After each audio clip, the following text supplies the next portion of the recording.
How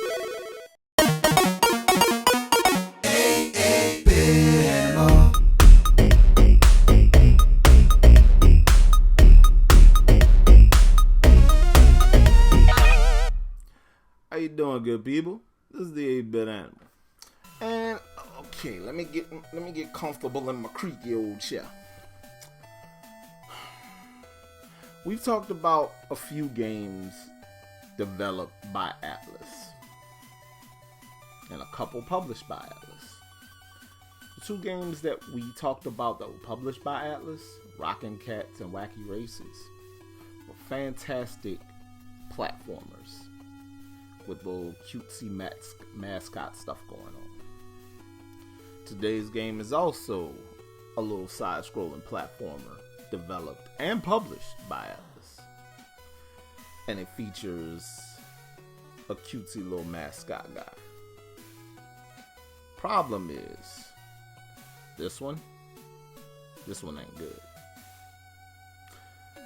And this one came out, I want to say, after Rockin' Cats, I know. It's from 1992 and is based on a cartoon with a whole little environmentalist spin to it. Today, we're going to take a quick look at Widget.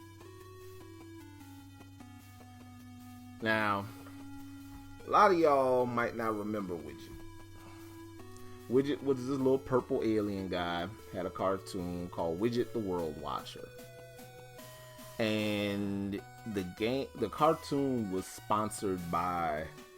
endorsed by the National Education Association because of its environmentalist stance, which is a good thing. Atlus got the rights to make this game. That was the bad part. This game is First of all, let's talk about the hitbox on this character, right? You can jump over an enemy and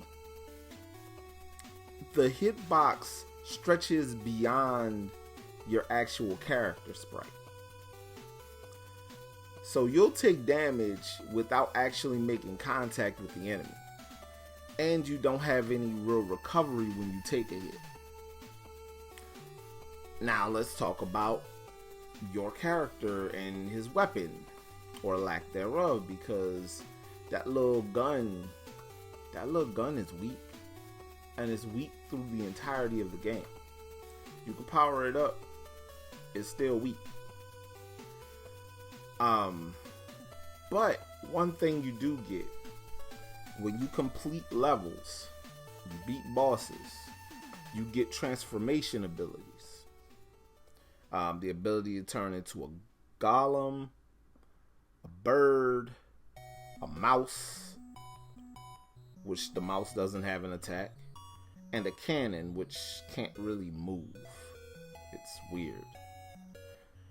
And each one of those transformations takes up MP or magic points or mind points. I don't know what MP means in this game. And the transformations don't last long.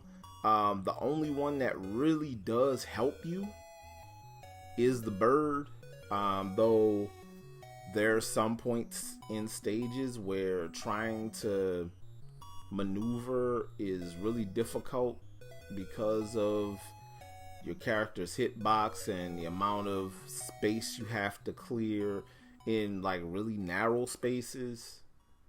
It's just a bad video game, y'all. And what made it worse is that the sequel came out the following year for the Super Nintendo, and it was about as bad. This game, licensed properties saw their high point with the NES in a lot of cases, and their low point with the NES in a lot of cases. Because stuff like this makes me sad as a gamer.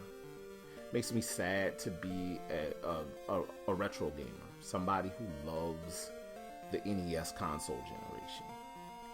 This stuff is just awful. And there was a lot of stuff like this. It's just a shame that a company like Atlus, who are so highly regarded now, was responsible for dread like this.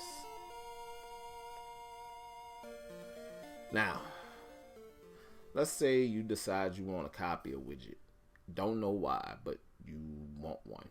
And like I always say, you do what you want to do. It's your money. The cheapest copy I saw of this that sold was $50. About average price would be about $65, maybe more. And that's loose cart prices. That's not complete cartridges. So, yeah. Find another way to play this. Do not give a reseller money for this, because this ain't a good video game. Unless you really trying to get a complete set, or you really are just an Atlus fan, just a major Atlus fan, because Atlus fans are built different. Y'all will just buy some stuff.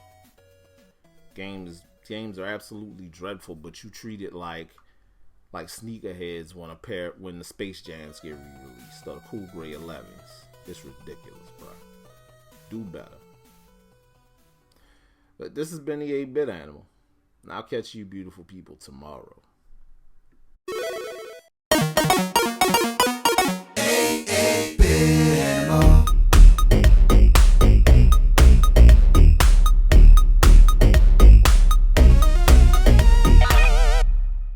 Tomorrow. It's a follow-up to Star Soldier. Well, wonders never cease.